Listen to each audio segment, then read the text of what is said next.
Hello, my name is Professor John Benjamin, and this is Game Design at West Virginia Wesleyan College. And so we're going to wrap up our first game in, well, one or two videos. I'm going to try to pack it all in, but if it's too long, I'll break it up. So what we're going to do in this video is we're going to create a win screen. Last time we created a losing screen, or a losing screen. And so we're going to create a win screen, which is pretty quick and easy, I think. And then we're going to go ahead and package our game so that we can sell it. We can put it on Epic Games, or we can put it on Steam, or just give it to our friends to play. All right, so let's get started. All right, so we have a lot of things that we've installed here. We have a door, and we have a losing screen here, or game over menu, losing screen, game over menu we should have created. All right, so today we're going to create our win screen before we package. Okay, let me get started where we want to start. Okay, and it's pretty simple.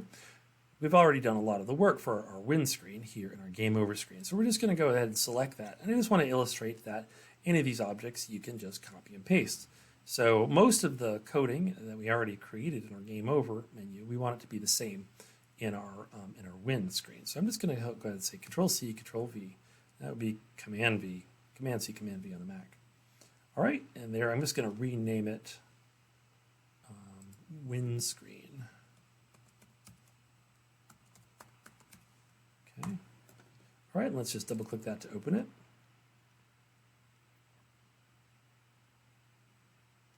All right, and again, it's just a duplicate of our game over screen. We're just going to do a couple of things to it. One of the things I want to point out, which I didn't in the last video, is there might have been a problem with your buttons. And when you try to click on something and your cursor doesn't show up. I'm just going to show you that here. You can go back and change it in your other game over menu. But you select the button here in your hierarchy. Make sure it's the button, not the text. And then you can go over to your details panel and just type in,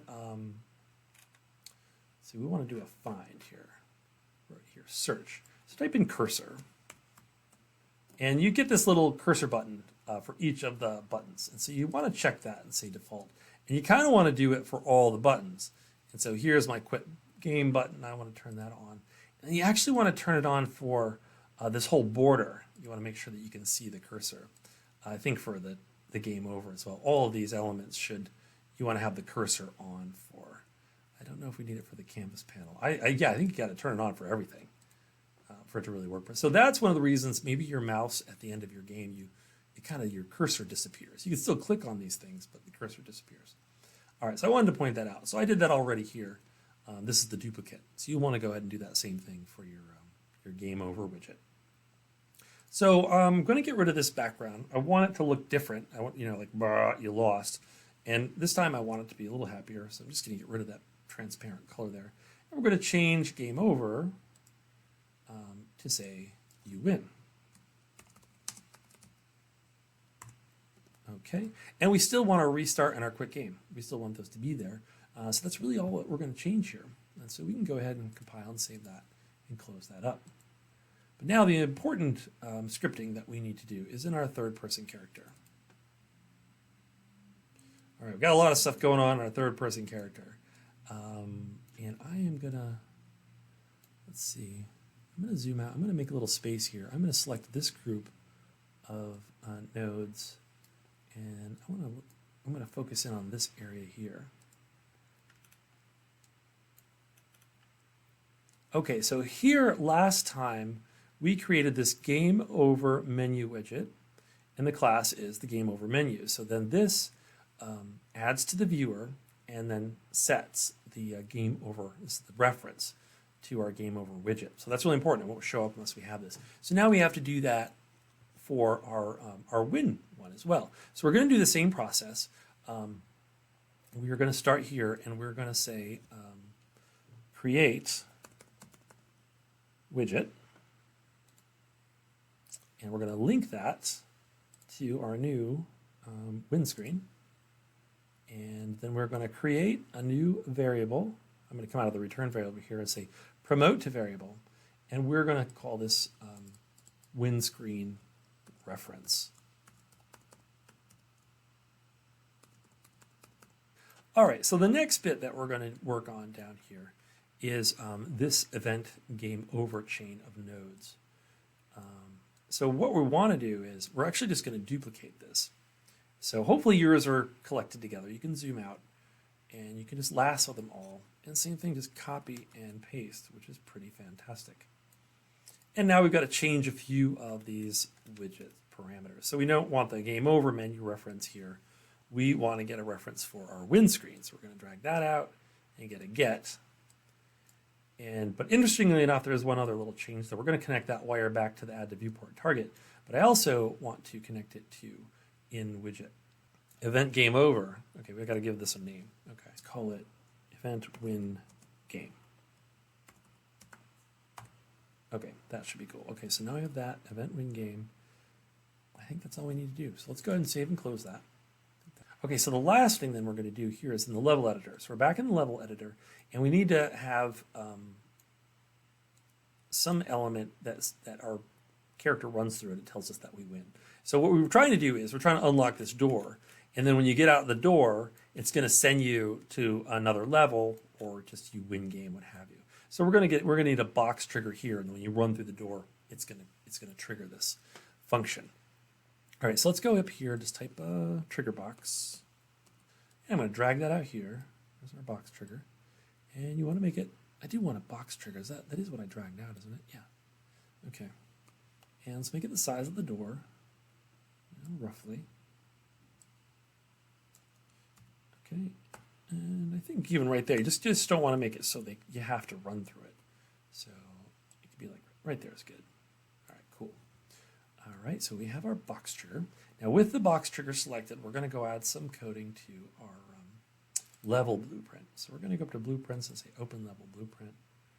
All right, here's the only bits we have in there now. And so now we're going to, now make sure you have the trigger box selected. That's very important because that's what we're going to attribute this to. So I want an on actor begin overlap. Begin overlap. There we are. And because the box trigger 2 is what its name is, we could probably give it a better name. Because I had it selected, now this is connecting to box trigger. Just same setup as here. We're going to cast to the character, cast to third person character. We are going to create an event win node here. So right out of here, instead of event game over, it's going to be an event win game right there. And let's connect this as third person to the target, right like that, and the other actor to the object. And that's all we need to do. Let's compile and save and close that out. Okay, so let's see what happens here. We're going to hit play. And I got to go around and collect all my objects. All right, I got all 3. So the door will now open for me. You must press F to open the door, no problem. And oh my gosh, you win. Oh wait, and then, oops. And then it keeps going. I think there's a piece of code I forgot to put in there. Because he's going to keep running off the edge there. I think I have to put the controller, take the control away or something. We're going to stop there though. I think we got it right, but that did seem a little unusual. Okay, so, but now I'm pretty happy with this game, let's say, right? And so we're going to go ahead and package it. So there's a couple of things we want to do to prepare it for packaging. You can just go right now and you can just say package project. And then you can just choose the format that you want to package it for. But there's a couple of things that you want to try to address before you just go ahead and do that. And so we're going to go to Edit and Project Settings. All right, and here we are. And we are going to start with you can give it a new thumbnail. And you should give it type a short description. That'll show up on the screen. Give it a new name. I'm going to call it, again, I'm just going to call it like John's First Game. Or JB First Game, give it an appropriate name though. You should put your company name and stuff like that down here. The only other stuff that you really need to be concerned with around here. Oh, this will display the title. So I'm just going to do JB First Game again. I mean, we probably want to give it a better name, but and that will display the title there. And you can come up with your own thumbnail. Let's see, we want to go to Maps and Modes. There's a few other things. First off, we want to make sure that here editor startup map and game default map are your map. And so you notice this is the default map that this level starts with. So, but our level is, mine's JB game level 1. So you want to make sure that, otherwise you're just going to export that basic level. That's the game default. That's the only one you really want to be concerned with. So you want to make sure that that's your level, the ones that you worked on. Otherwise you'll be a little disappointed. Project, we can go down to packaging. This is the last step. And there's just a few things here. This is some technical information that the default is fine. You don't really want to worry about that. But here's the real key part. So build configuration, development or test or shipping. So development means that you can then send it off to get it debugged. So they can still open it and work with it. Test, you can send it off for testing and it can still be worked with to a certain degree. Shipping means it's all burned in and it's finished. I would think for this particular case, I recommend shipping. Most of the time, you're going to always choose development. Depending, you're going to be working with a team and have a debugger. But we're going to pretend that this is all done and it's ready to be shipped, ready to put onto Steam and start making money. So you want to set, and that's under packaging, you want to set the build configuration to shipping. Oh, well, here, platform. Okay, this is pretty important. Okay, so each export, you're going to pretty much just do one of these. Now, we didn't do any input mapping for phone devices. This game can be ready to export for Android or iOS, but we didn't put any input mapping, so you'll have to go back and do that. But it is all kind of ready for Windows, for a keyboard. So go ahead and click on Windows for platforms. And then here again, here's your splash page. You'll want to upload a new splash page there, and then a game splash as well. And then you can do a game icon. And so this one's really nice. So I'm going to go ahead and have my own logo. And so I'm just going to go ahead and put it in here. I think that's the right one. It has to be an icon file, an ICO file. Yeah, there's mine. And so to make an ICO file, you can't do it in Photoshop. You've got to go to like a converter. There's a plugin for Photoshop, but anyways, you can there's free online converters. Just Google how to convert to a .ico. And that's all I think I really want to do. I just want to put my little brand on there. And then you can close that out. And then File and Package. And again, you'll want to choose what you want to output for. And so I'm going to choose Windows. And I'm just going to send this to my Documents folder. And I'm just going to call it JB First Game! Exclamation point. Okay, and oh, path. Okay, does it want me to put it in a folder? Fine, put it in a folder. Unreal Projects. Okay, select. Okay, it's going. There it goes. Packaging project for Windows, 64-bit, and this will take a while. And so I'll delete part of this. Yeah, allow access.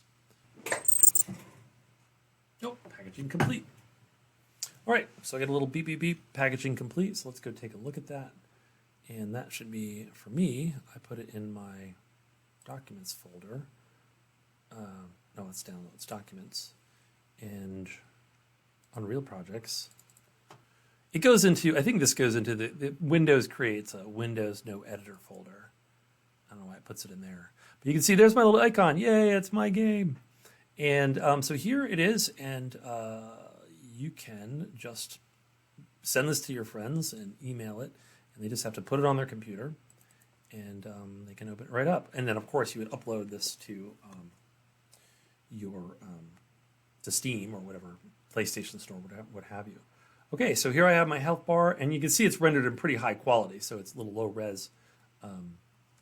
When we are in the editor. I want to see if I keep running this time after the door. I'm going to stop as soon as I get out. Okay, get up to the door. It says you must press F to open the door. All right, I've opened it. And oh no, see, I keep going. Quick, restart. Okay, that I got to fix. Okay, that's kind of a broken part of the game. He's going to walk off the edge. But there you go. You can restart. And then, of course, if you die, I go here and die really quickly. That would just happen again. You could just restart. This would come up. And this one I haven't fixed yet. Hopefully you fixed yours. But you see, I can't see my mouse cursor. There it goes, and I quit game. So hopefully you went back and you added the default cursor to all those, which I did not do for you or explain to you in the last tutorial. Well, good luck. Can't wait to see your games, and see you next time.